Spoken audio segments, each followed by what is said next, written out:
हमारे को उठा लिया, शोक और दुख सहा, परमेश्वर का मारा कूटा दुर्दशा में पड़ा।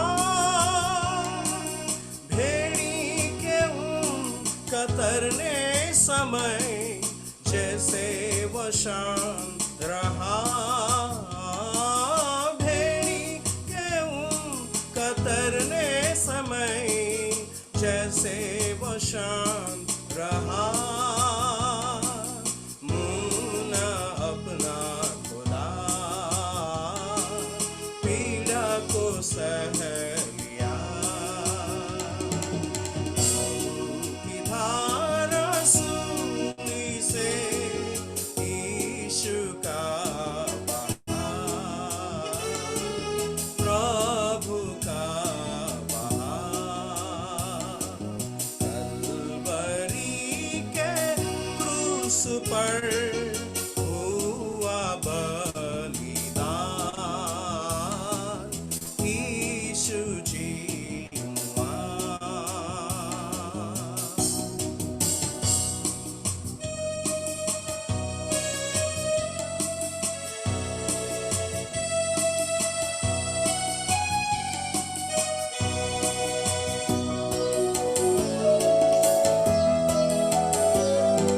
सताया गया वो सहता गया, मुंह से छलना किया,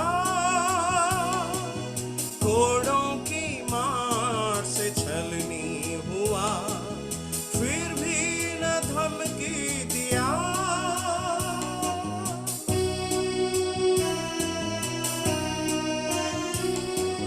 सताया गया वो सहता गया, मुंह से छलना किया, घोड़ों की मार से छलनी हुआ, फिर भी न धमकी दिया, पर अपने आप को सच्चे नहीं के हाथ में सौंप दिया,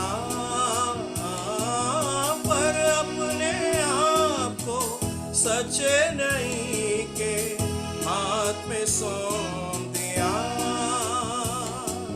मरकर फिर जी उठा, मौत को नाश किया, की धारा सूली से यीशु का बहा, प्रभु का बहा, कल्वरी के काठ पर यीशु जी हुआ, हुआ बलिदान, हुआ बलिदान, यीशु जी हुआ।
जब अपना जीवन देखा मैंने अंधियारे में, देखा मैंने अंधियारे में अनोखा सा एक रोशन मेरे लिए प्रिय यीशु।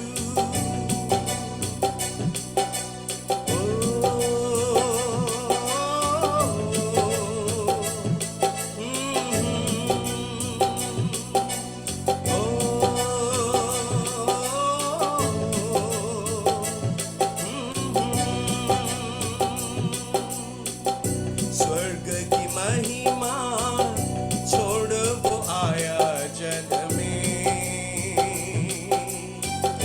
मेरी खोई महिमा मुझे देने। स्वर्ग की महिमा छोड़ वो आया जग में, मेरी खोई महिमा मुझे देने। अंधकार की शक्ति को उसने हराया, मृत्यु पर जयवंत वो है हुआ। अंधकार के शक्ति को उसने हराया, मृत्यु पर जयवंत वो है हुआ। जीवित है वो मेरे हृदय में, जीवित है वो मेरे हृदय में, अब है वो सब कुछ मेरा, मेरे लिए प्रिय यीशु। दिया जब अपना जीवन देखा मैंने अंधियारे में, देखा मैंने अंधियारे में अनोखा सा एक रोशन, अनोखा सा एक रोशन मेरे लिए प्रिय यीशु, मेरे लिए प्रिय यीशु,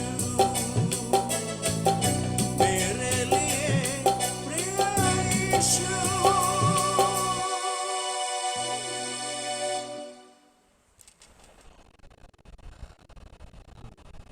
असली में गाना की ओर विलय होकर के अंगू ने गाया। मैं भी उसमें गाना में विलय हो गया और पहली बार गाना सुनते हैं, लेकिन बहुत अच्छा लगा और सुंदर गाना था और हृदय भरा धन्यवाद। अभी हम लोग प्रार्थना करके मिनिस्ट्री की ओर जाएंगे। भाई लिंडो थॉमस जम्मू कश्मीर से अनुरोध है, कृपया प्रार्थना कीजिए। भाई लिंडो Thomas.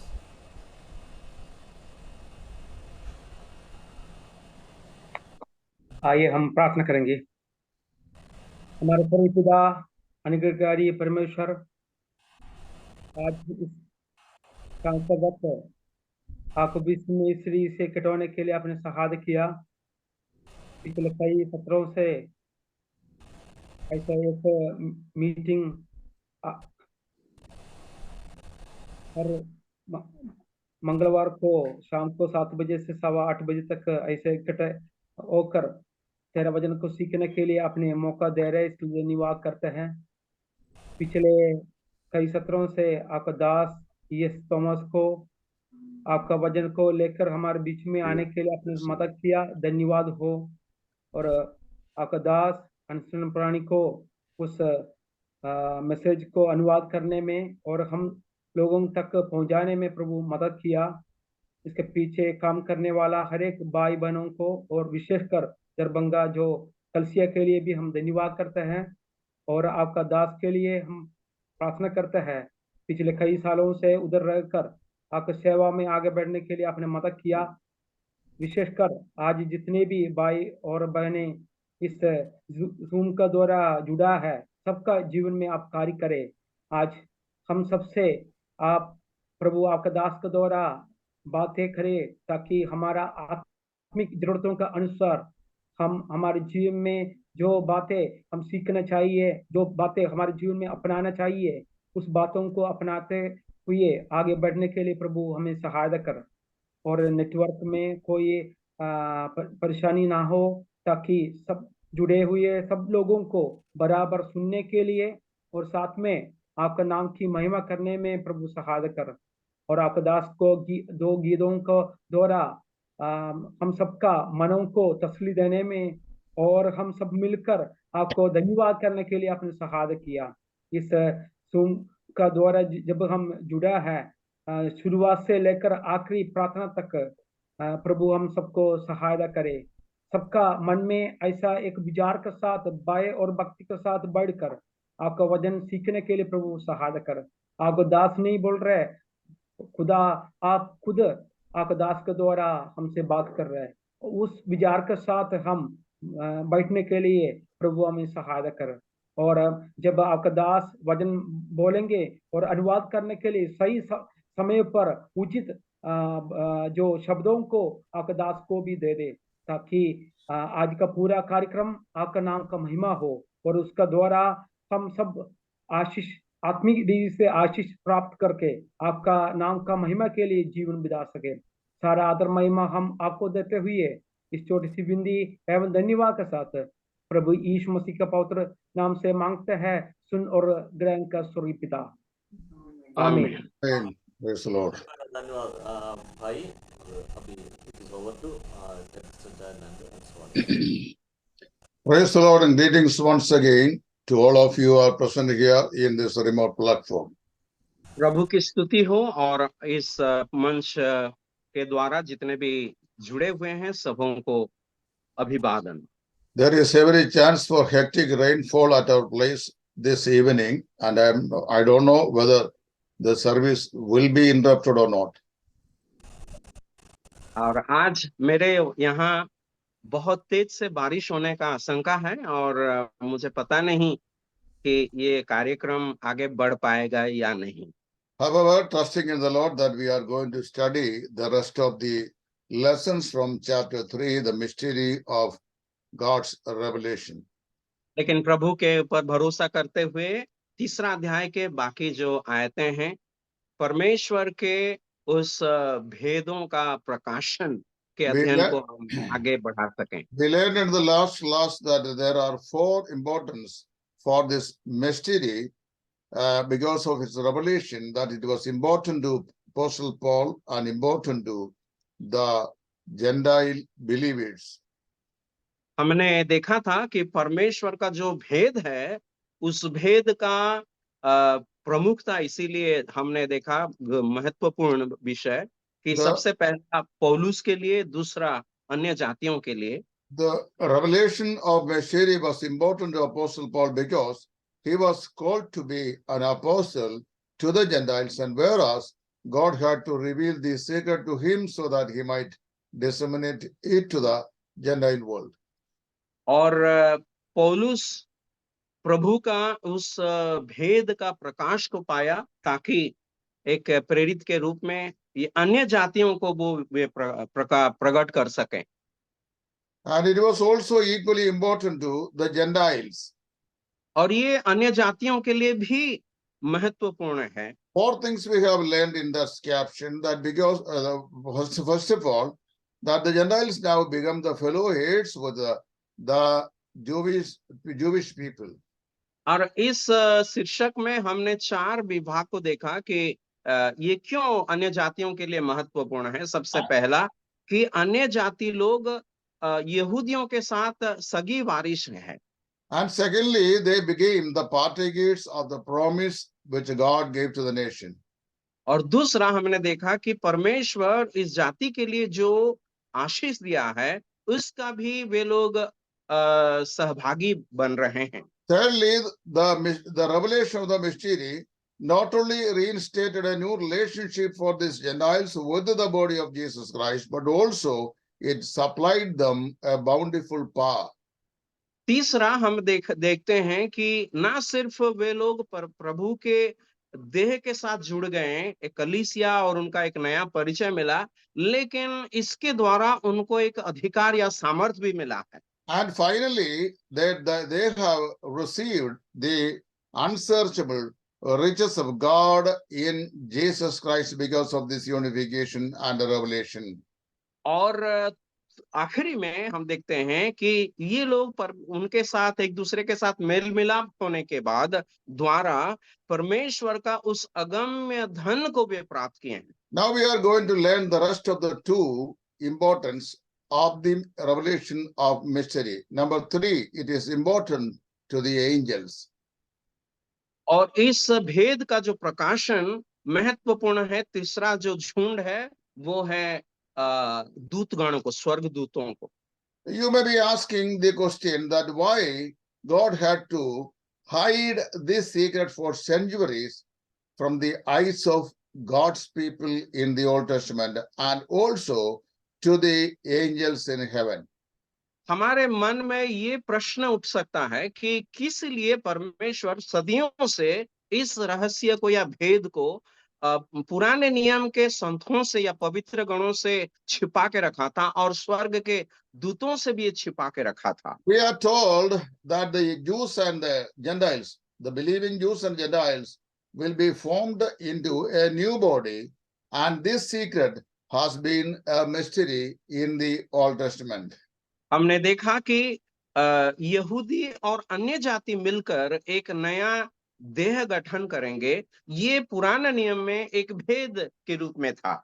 While explaining this new body concept, that Paul says here that these principalities and powers in the air were also involved in this great mystery. और पौलुस जब ये दोनों को एक देह में गठित करने के लिए वो बता रहे हैं या करने का बात बता रहे हैं, और इसमें इसका खिलाफ में आसमान में जो दूतगण है, मतलब पतित दूतगण है, उनको वे भी शामिल है। Now God is actually educating the angelic beings through his church, which is the mystery.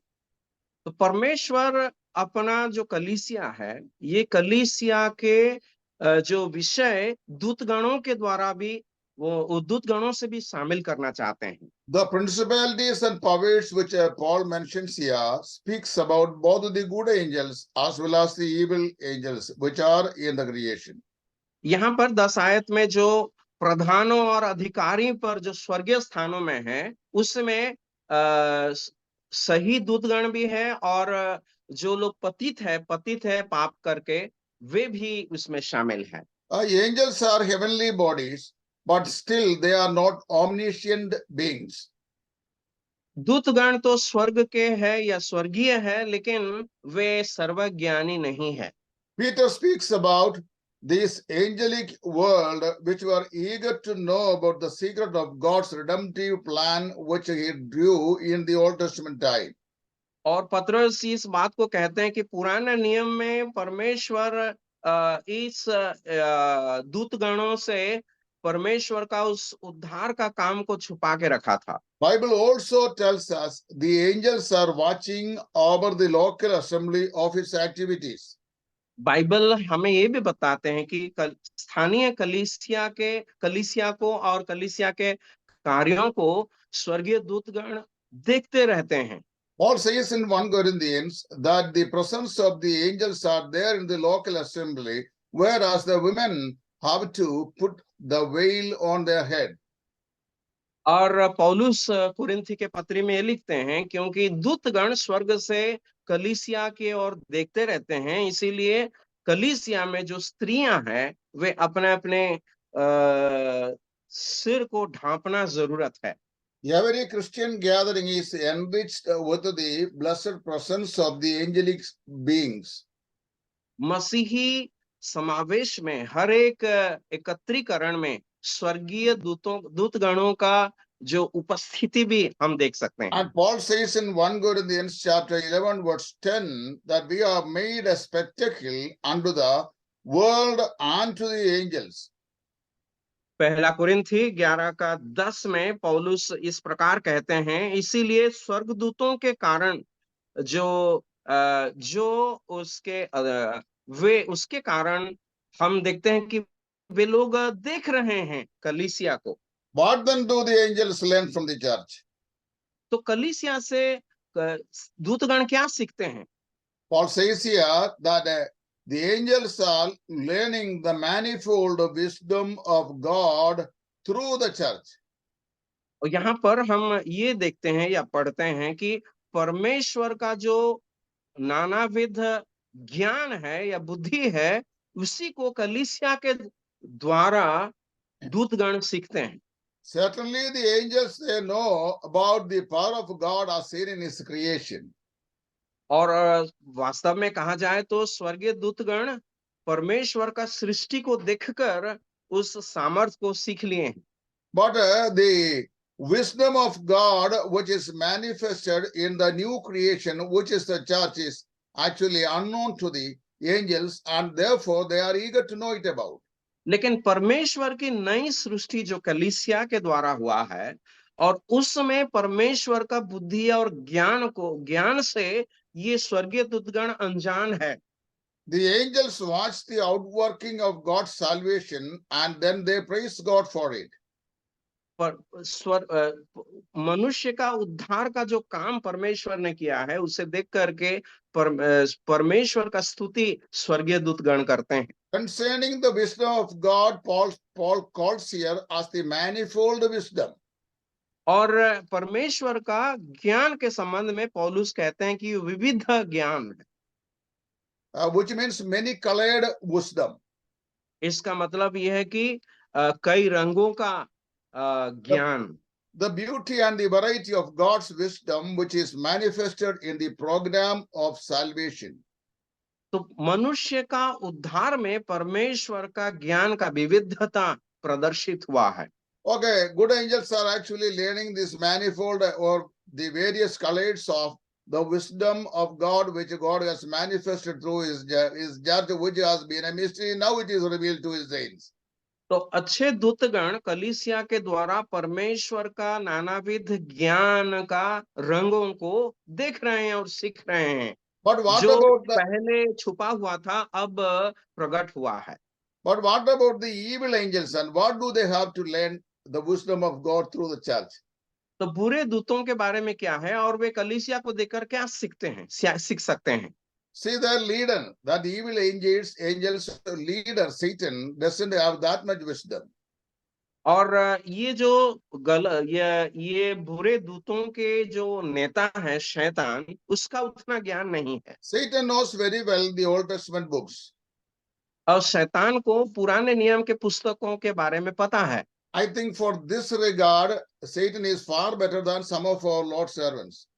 और उसके सिलसिले में अगर कहेंगे तो परमेश्वर के जो दास लोग अब हैं, उनसे भी बहुत अच्छा से वो जानता है। We who are learning day and night the word of God and standing in defense of the gospel, sometimes we sparingly know and we are able to recite the word of God from the Old Testament from our memory.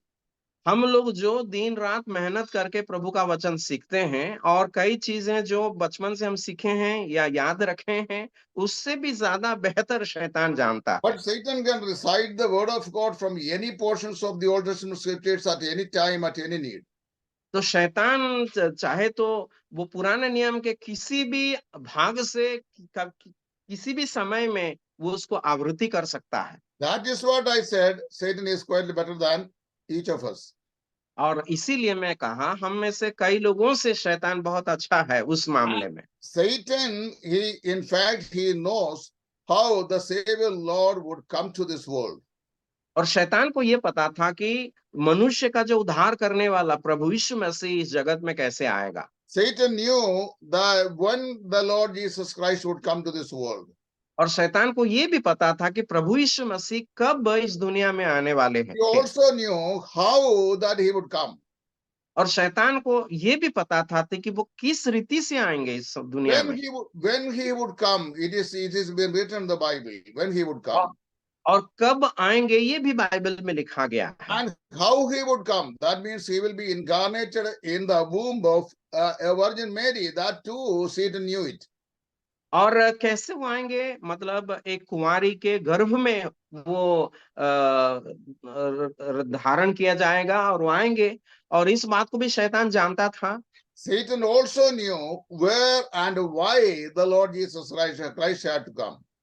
और शैतान को ये भी पता था कि प्रभु यीशु मसीह किस लिए और क्यों इस दुनिया में आएंगे। But nowhere in the Old Testament would Satan find any prophecies concerning the church, which was a mystery. लेकिन शैतान पुराने नियम के किसी भी भाग में कलीसिया के बारे में कुछ भी सीख नहीं सकता है, क्योंकि ये एक भेद के रूप में था। That means the mystery that the Jews and Gentiles are united now into one body, a new creation. और ये भेद क्या है? यहूदी और अन्य जाति दोनों मिलकर एक देश या एक राष्ट्र में परिवर्तित हुए हैं। Had Satan known about this mystery priorly, that he would have tried to confound it. और अगर शैतान को पहले से ये पता होता तो इसका विरोध करने के लिए वो कोशिश करता। So no way he wasn't able to realize or to understand this mysterious truth which God had hidden from ages. तो सदियों से परमेश्वर ने ये जो सच्चाई को भेद के रूप में रहस्य करके छिपा के रखे थे, शैतान किसी भी रीति से इसको जानने का सक्षम नहीं था। God hid this great plan right from the beginning of creation. और सृष्टि के पहले से ही परमेश्वर इस सच्चाई को छुपा के ही रखा था। Now as the time has come that he wanted to reveal this mystery through his church, which is a new creation. लेकिन जब समय आया, परमेश्वर ने अपने कलीसिया के द्वारा ये सच्चाई को प्रकट करना चाहा, जो नई सृष्टि है। That's why God appointed Paul as a steward to this mystery. और इसीलिए परमेश्वर ने पौलुस को इस भेद का एक भंडारी करके नियुक्त किया। In Ephesians chapter 3 verse 9, Paul says that he was appointed that he should make all men see what is the stewardship of this mystery. एफिसियों के 3 अध्याय के 9 के वचन में हम ये देखते हैं कि ये जो भेद का प्रबंध क्या है, इसको कैसे वो प्रकट करेंगे। See, this revelation of the mystery was important to Paul, important to the Gentiles, and important to the angelic world. And wherefore, we the saints who are born again, we also should constitute this as equally important to us, so that we should be the faithful steward of this truth. तो हम देखते हैं कि ये जो ये भेद का प्रकाशन प्रेरित पौलुस के लिए और अन्य जातियों के लिए और कलीसिया के लिए भी, मतलब हमारे लिए भी ये महत्वपूर्ण है, इसीलिए हम भी इसका सेवक बनना जरूरी है। Now we come to the fourth point in this respect. और इसमें हम चौथा विषय को देखेंगे। That this mystery, the revelation, should be important to us today, we the Christians. और हम जो मसीह लोग हैं, हमारे लिए भी ये भेद महत्वपूर्ण होना आवश्यक है। Chapter 3 verse 11 to 13, Paul says that this mystery is also important to each of us who are living today. इफिसियों के 3 अध्याय और 11 से लेकर 13 तक हम पढ़ते हैं कि आज हम जितने लोग जीवित हैं, विश्वासी लोग, हमारे लिए भी ये भेद महत्वपूर्ण है। When God saved Paul from the clutches of sin, then he also deposited with him some precious treasures of God's truth, which is the gospel. परमेश्वर का धन्यवाद हो, जब परमेश्वर ने शाऊल का उद्धार करके किया उनके और परमेश्वर ने बहुत धन, मतलब वो धन को, परमेश्वर का वचन का धन को भी उसने दे दिया उसे। Christ deposited these treasures with Paul, and Paul in turn, he committed this truth to some others. और पौलुस के हाथ में परमेश्वर ने ये सच्चाई का धन ने सौंपा, और पौलुस ने ये धन को दूसरे किसी के हाथ में भी सौंप दिया। Later on, we see that Paul was exhorting Timothy that he should commit this truth, that this stewardship, to some other young men who are faithful to the stewardship. और बाद में हम देखते हैं पौलुस तीमुथियुस को लिख करके कहते हैं ये जो सच्चाई है, ये जो भंडारी है, इसको और ऐसे जवानों को समर्पण करना है जो विश्वास योग्य है। See, in 2 Timothy chapter 2, verse 2, Paul says, O Timothy, keep that which is committed to thy trust.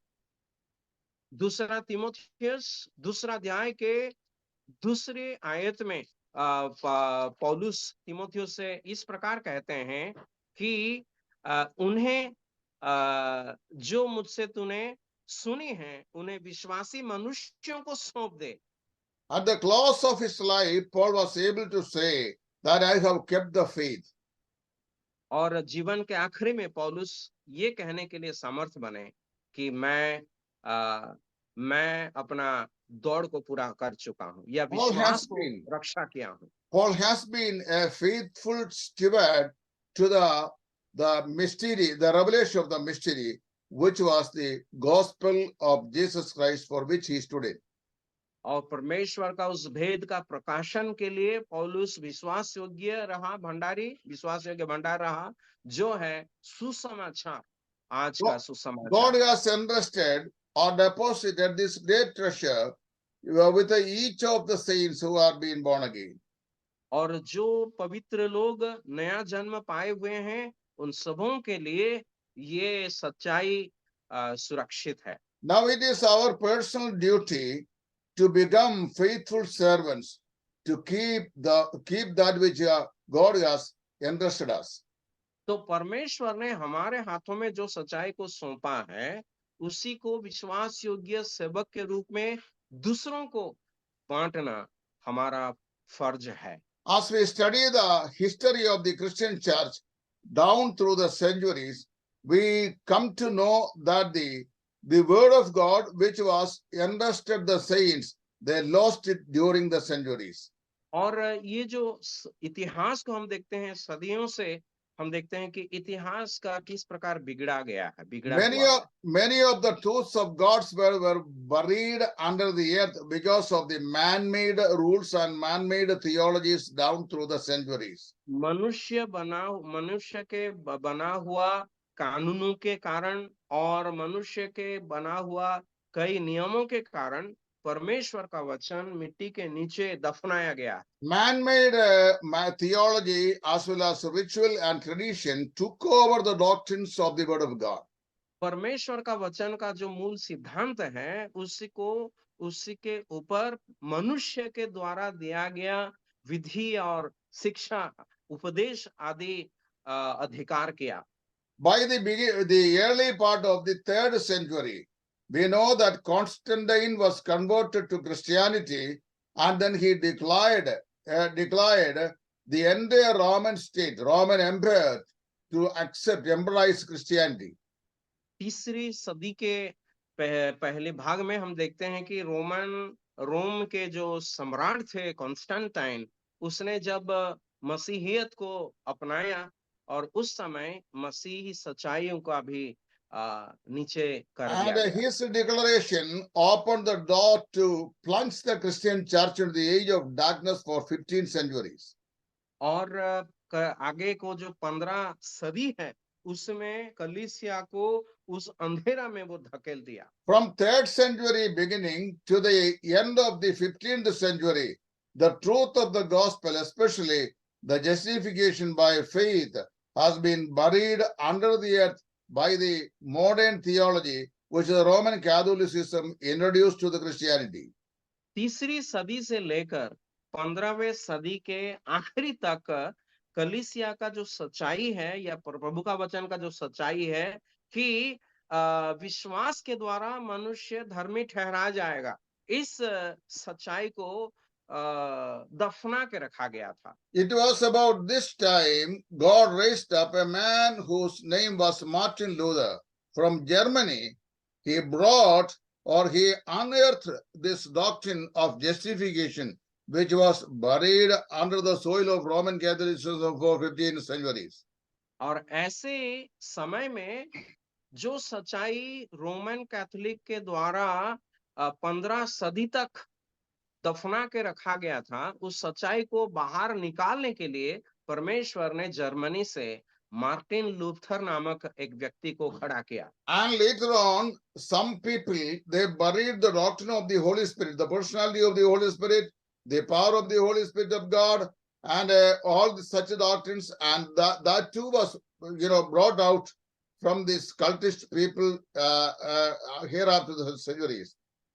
और उसके बाद में भी जो पवित्र आत्मा का जो उपदेश है, उनका जो सामर्थ का उपदेश है, उसे भी वो दफना के रखे थे और उसे भी वो बाहर निकाल के लाए। By the later part of 18th century, the second coming of Christ was of prime importance in the teachings of the Christian in England.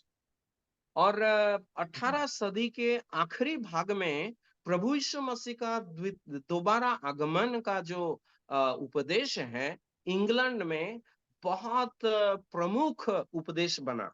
Throughout the British Empire, there was a great revival.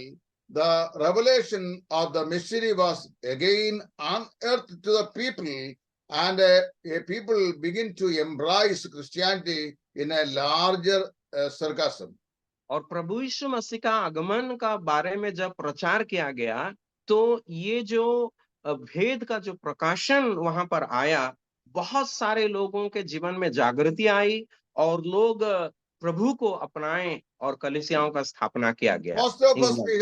Most of us we know Napoleon Bonaparte as a great conqueror to the world of Europe. और हम में से बहुत लोग जानते हैं Napoleon Bonaparte जो है यूरोप को जय करने वाला एक व्यक्ति था। But many of the people, they would not name him as a patron of arts and science. लेकिन बहुत लोग उसे विज्ञान और कला के एक व्यक्तित्व के रूप में ग्रहण नहीं करते हैं। In July in 1798, he began to conquer the land of Egypt. और 1918 जुलाई में वो कुछ देश को विजय करने के लिए कोशिश किया। By September 1801, he was forced to get out the land of the Egypt. और 1801 में मिस्र देश से उसको बाहर निकाला दिया गया। See, during that time, his attention was turned to the art as well as science, and then he was mightily used in the hands of God such field.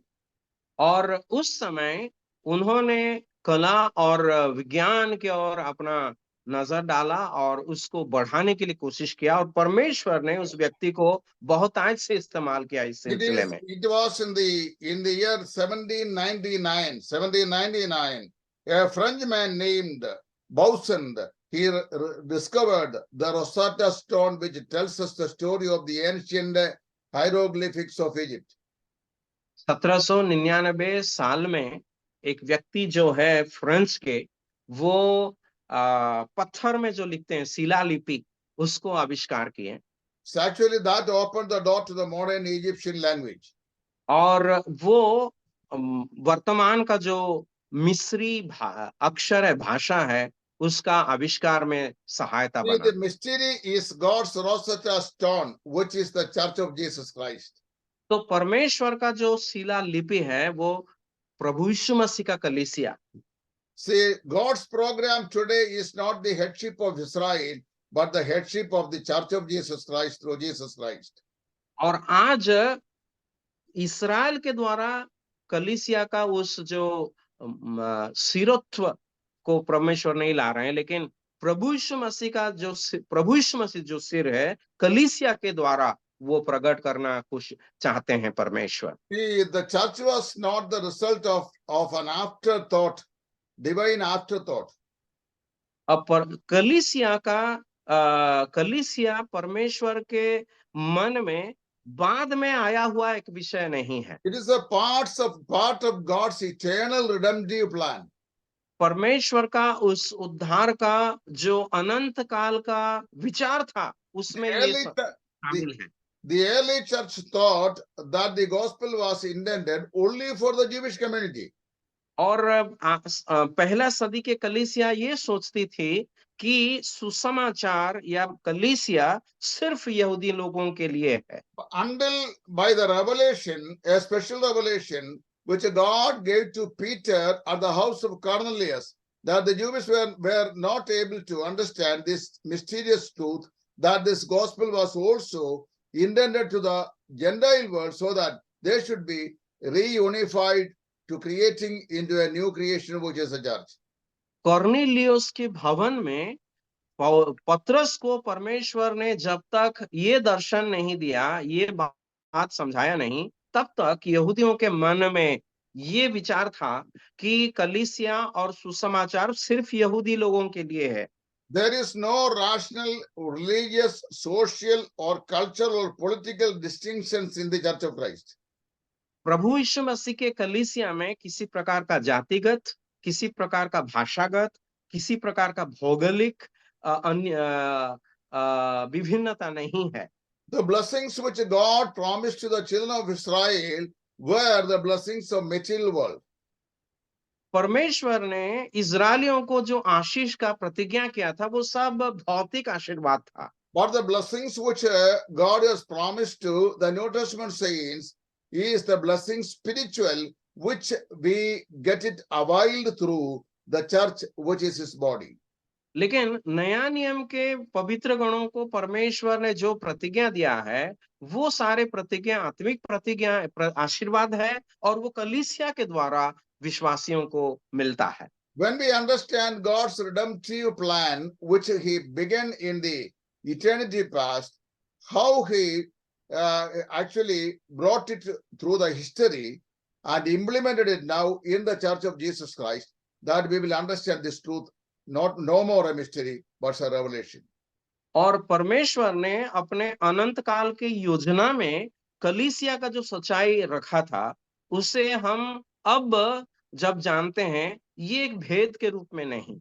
So chapter 3 verse 1 to 13, Paul has been exhorting us how and why the revelation of the mystery is important to Paul himself, as well as the Gentiles and the angelic world, and even we the Christians who are living today.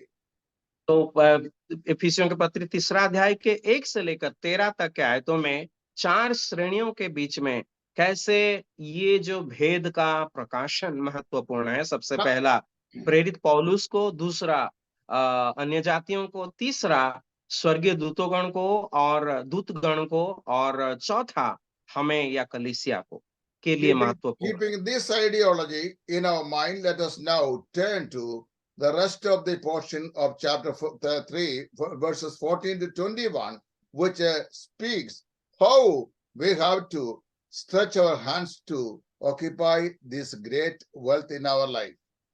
और ये सच्चाई को मन में धारण करते हुए हमें 14 आयत से लेकर 21 के आयत की ओर जाना है, जहां पर ये जो बड़ा धन हमारे लिए रखा गया है, उसे हम कैसे प्राप्त करने के लिए कोशिश करना है। Having explained about the mystery, the revelation of the mystery, now Paul tends to pray for these saints that they may be able to understand in the divine perspective what the mystery is all about.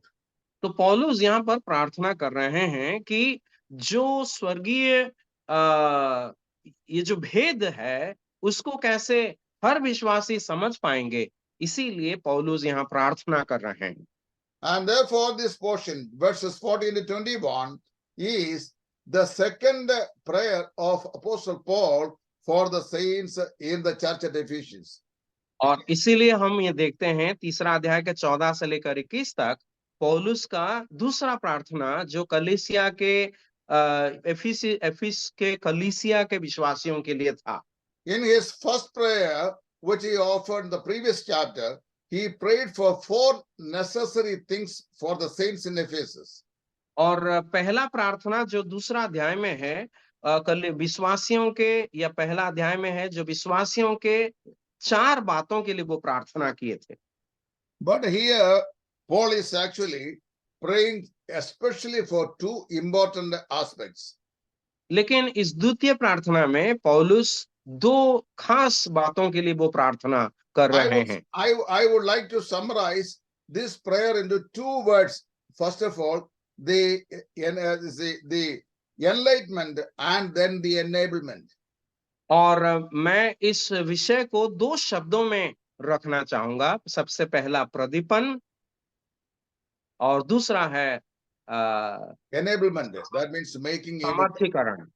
And so when we go through these verses, Paul wants us to understand that how we, the New Testament saints can stretch our hands toward the mighty wealth which God has prepared for us in the church. तो ये प्रार्थना में ये है कि हम विश्वासी लोग अपने कलीसिया में जो धन रखे हैं, इतना बड़ा धन रखे हैं, हम कैसे विश्वास से इस धन को प्राप्त कर सकेंगे, यही है यहाँ का प्रार्थना। See, Paul actually prayed in the previous prayer that the inner man might be strengthened with the might of the Spirit. पहला प्रार्थना में पौलुस प्रार्थना किया था कि विश्वासियों का अंदरूनी मनुष्य परमेश्वर के सामर्थ्य से परिपूर्ण बलवंत हो जाए। Here also we have to think about the 4 important aspects. और यहाँ भी हम 4 महत्वपूर्ण बातों को विचार में ला सकते हैं। Number 1, the invocation. Paul in the prayer, the invocation. सबसे पहला वो प्रार्थना में विनती कर रहा है या संबोधन कर रहा है। Chapter 3, verse 14 and 15. 3 अध्याय का 14 और 15। First thing, as we read this passage of scripture, what strikes our mind is the posture of Paul's prayer. तो सबसे पहला पौलुस का प्रार्थना जब हम देखते हैं, वो किस प्रकार शारीरिक रीति से इस प्रार्थना Paul या says, प्रकार अपना भंगी से, भाव भंगी, शारीरिक भाव भंगी से प्रार्थना कर रहे हैं। Paul says here, for this cause I bow before the Lord, God who is in heaven, who is in heaven. And this is the posture he says, I bow my knees. और पौलुस यहाँ पर कहते हैं जो पिता स्वर्ग में और पृथ्वी पर है, जिसका नाम रखा गया है, उसके सामने मैं घुटने टेकता हूँ। This is a kind of reflection Paul has oriented from the Roman soldiers' field. When a person was arrested by the Roman soldiers, the usual pattern was the person who was arrested has to kneel himself in front of the soldiers before they put their chain on the hand. तो ये जो बात है पौलुस ने रोमी सिपाहियों से सीखा था, क्योंकि जब किसी व्यक्ति को रोमी सिपाही लोग बांधते थे, अरेस्ट करते थे, वो उनके सामने घुटने टिकेगा ताकि उनके हाथों में वो जो जंजीर लगाएंगे। Bible does not demand any peculiar posture in our prayers. हम किस प्रकार बैठ करके या खड़े होकर के कैसे प्रार्थना करना, बाइबल इसके बारे में हमें नहीं बताता है। We can pray at any posture.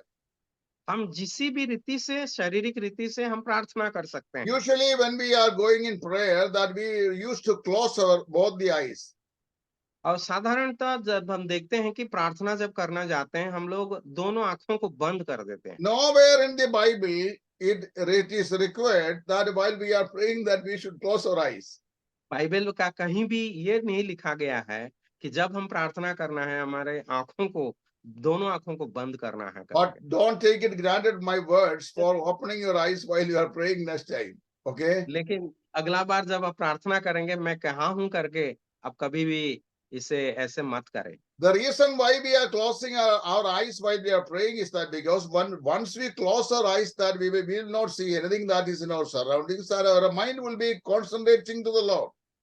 और हम इसीलिए हमारे आंखों को बंद करते हैं ताकि जब हम आंखें खोलेंगे तो इधर उधर हमारे आंखें भटकेगा मन भी, लेकिन जब हम आंखों को बंद करते हैं हमारा ध्यान एक चित्त में रहेगा। Genesis chapter 18 verse 22, we read that when Abraham was praying to God, that he was standing in the presence of God. उत्पत्ति पुस्तक 18 अध्याय के 22 में हम देखते हैं कि अब्राहम जब यहोवा के सामने प्रार्थना किया, उनके आगे वो खड़ा रहा प्रार्थना। First Kings chapter 8:22, in the same ways we read that when Solomon was dedicating the temple which he constructed to the holy God, he was still standing in the presence of God. पहला राजा के 8 अध्याय के 22 में भी हम देखते हैं कि सुलेमान जब परमेश्वर का उस मंदिर प्रतिष्ठा कर रहा था, वो वेदी के सामने खड़ा होकर के धन्यवाद अर्पण कर रहा है। 1 Chronicles chapter 7 verse 16 we read that David sat in the presence of the Lord when he prayed. पहला इतिहास का 7 अध्याय के चैप्टर 7 Chapter 7, 17 verse 16. और 7 अध्याय के 1 Chronicles chapter 17 verse 16, that was the background in which Nathan came to him and explained him that about the future that what he was going to read. पहला इतिहास 17 अध्याय के 16 आयत में हम देखते हैं कि वहां पर दाऊद बैठकर प्रार्थना करते हैं। And Matthew chapter 26 verse 39, we read that Jesus Christ fell on the ground while he was praying. मत्ती रचित सुसमाचार 26 अध्याय में हम देखते हैं कि प्रभु यीशु मसीह जमीन पर गिरकर प्रार्थना किया। Whatever it might be, it is not the physical posture while we pray, but the spiritual posture of our mind is most हम essential. किस रीति से बैठकर या खड़े होकर के प्रार्थना करते हैं, उस शारीरिक भंगी का कोई उतना महत्वपूर्ण नहीं, लेकिन हमारा हृदय का भंगी किस प्रकार है। Formerly we were buried in the graveyard, but because of the Lord Jesus Christ that we have been raised up into a new life.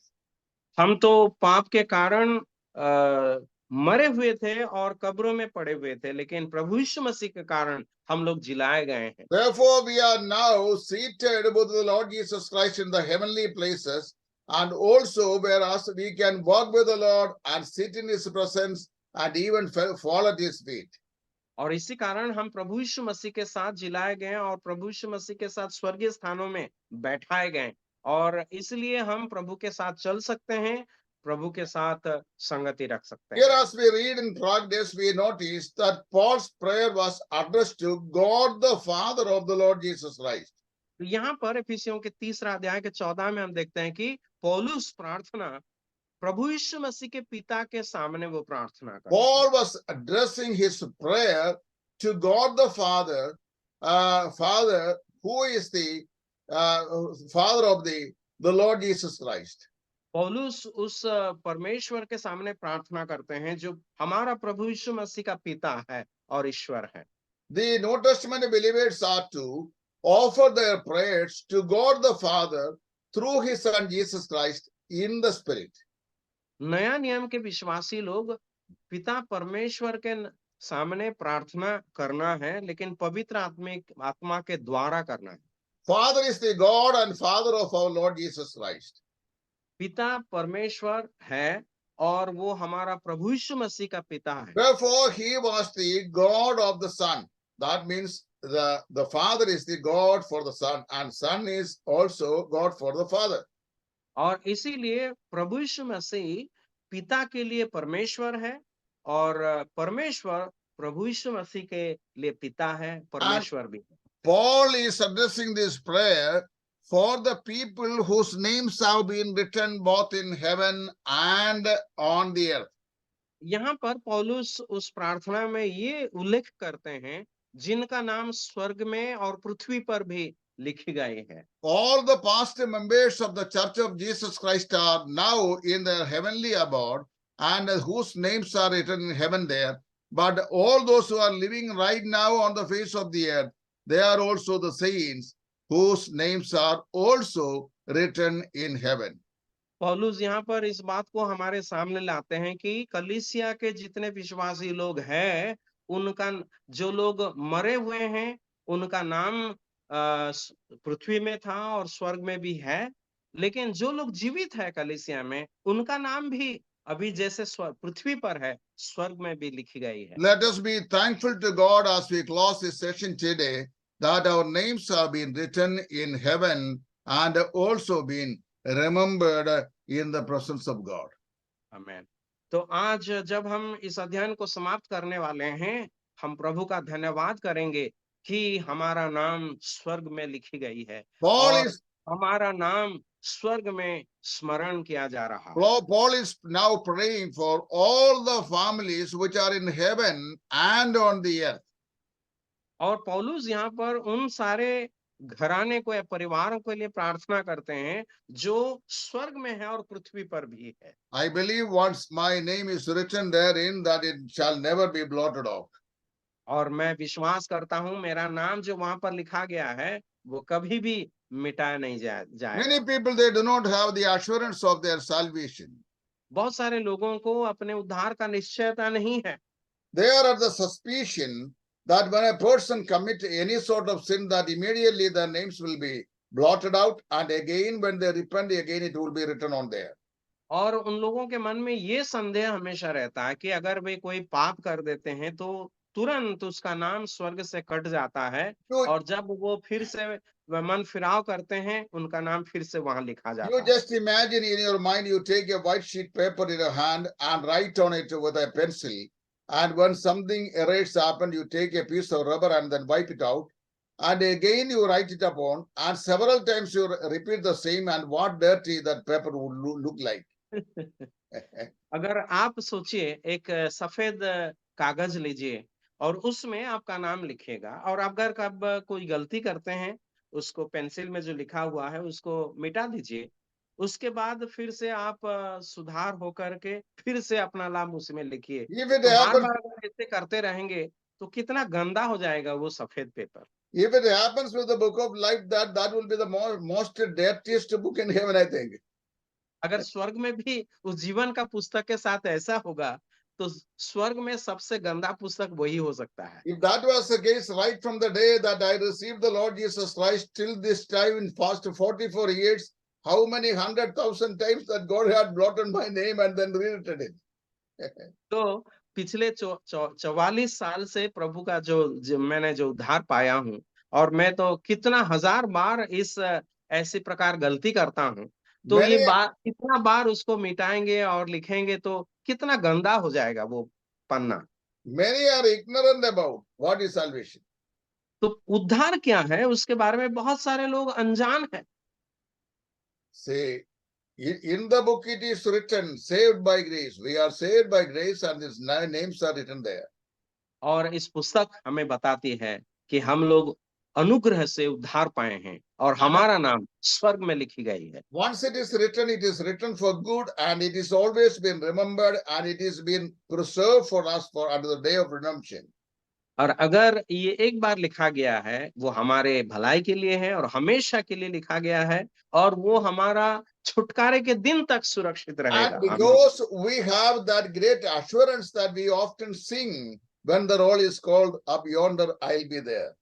और जब हम आश्वासन के साथ निश्चयता के साथ उस गीत गाएंगे, जब वो नाम मेरा पुकारा जाएगा मैं वहां रहूंगा। Very recently, I conversed with some Pentecostal people who were arguing for losing our salvation. और कुछ दिन पहले मैं उन पंथिकोस लोगों के साथ युक्ति कर रहा था जो लोग कहते हैं कि हमारा उद्धार खो जा सकता है। I told them that I have attended so many funerals of you people, and at no places I have heard one person uttering that this man has gone down into the hellfire, but rather they have been expressing the ideology that the person who depart from us, that we will surely meet him on the golden shore there on the other side. और मैं उन लोगों से ये बताया कि मैं तो बहुत सारे लोगों का, पेंटिकस लोगों का उस फ्यूनरल में अटेंड किया हूँ, लेकिन एक भी बार ये नहीं सुना हूँ कि ये व्यक्ति नरक में जा रहा है क्योंकि बहुत पाप किया है।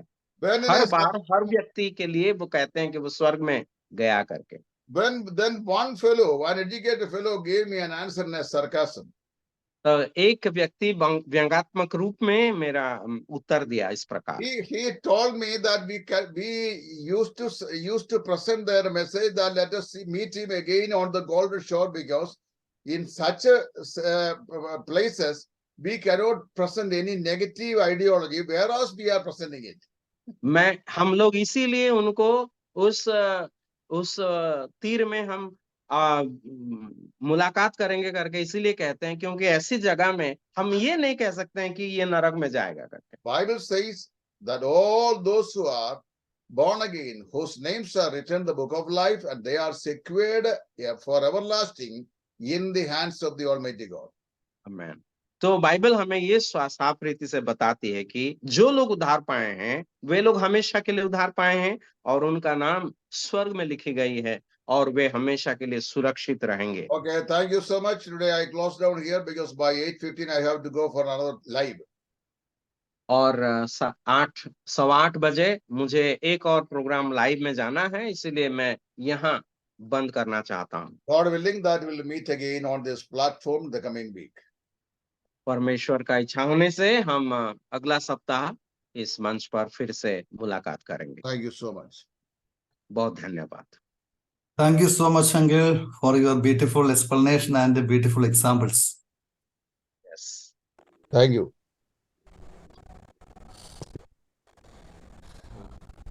Heartfelt thankfulness guides Uncle and Anshramani. अभी प्रार्थना करके हम लोग ये मीटिंग को खत्म करेंगे। आए हुए सभी को हृदय भरा धन्यवाद करता है। अजय छत्री अंकल से अनुरोध है, कृपया प्रार्थना में अगुवाई कीजिए। अजय छत्री अंकल। प्रार्थना करेंगे। स्वर्गीय जीवित सच्चा प्रेमी दयालु अनुग्रहकारी परमेश्वर, आज की इस बाइबल पठन के लिए तुझे हम धन्यवाद देते हैं। प्रभु यीशु मसीह के गौरव के लिए जो गीत गाया गया उसके धन्यवाद देते हैं। जो पठन तेरे दास से आ रहा है, एफेसियों की पत्रिका से धन्यवाद देते हैं। हम जब कि आशाहीन भरोसाहीन इस्राएल के वंश से बाहर थे, नरक के योग्य थे, लेकिन धन्यवाद करते हैं जिस भेद को प्रभु तूने अपने दास प्रेरित पौलुस के जरिए से दिखाया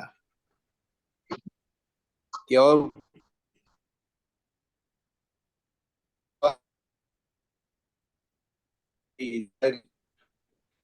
के साथ परमेश्वर के जन परमेश्वर के लोग बन गए। हमारा उद्धार हमारे काम के जरिए से नहीं, not by our works, but our salvation is on the basis of death and resurrection of our Savior. धन्यवाद देते हैं पिता, जो खालवर के क्रूस के ऊपर मरते हुए कहा समाप्त हुआ। धन्यवाद देते हैं प्रेरित पौलुस जो एफेसियों के विश्वासियों के लिए प्रार्थना किया। अभी हम देखते हैं कि हमारे लिए जो अमाप धन प्रभु यीशु मसीह में है, हमें स्वर्ग पे प्रभु यीशु मसीह के साथ बिठाया और प्रभु उसी योग्य जगत से पृथक किया। इस आशा के साथ, भरोसे के साथ कि स्वर्गीय धन हमारे लिए रखा गया है, जो सिर्फ मंडली में संयोग होने से हम लोग पा सकते हैं। धन्यवाद देते हैं कि हमारा जो उद्धार पक्का है, क्योंकि हमारा परित्राण कभी भी इमाम के वजह से नहीं, लेकिन प्रभु यीशु मसीह के कालवर के क्रूस के मौत और उसका पुनरुत्थान के द्वारा ही है। और हम लोग जानते हैं कि प्रभु यीशु मसीह में हमारा जो सिक्योरिटी है वो आने वाला है जल्दी। उसके आने का समय आ गया है। हमें प्रस्तुत रहने के लिए, पवित्रता के साथ जीवन बिताने के लिए सहायता करें। ऊपर की ओर आंख उठा के, परमेश्वर की ओर आंख उठा के जीवन बिताने के लिए सहायता करें।